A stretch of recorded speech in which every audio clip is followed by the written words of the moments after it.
Mayonnaise, mayonnaise white sauce, शारमे वाली mayonnaise, ठीक।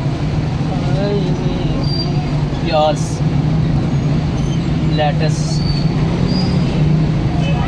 और पिकल्स। अब इधर फ्राइज़ के ऊपर फिर सॉस, जैलपिनो, ब्लैक ऑलिव,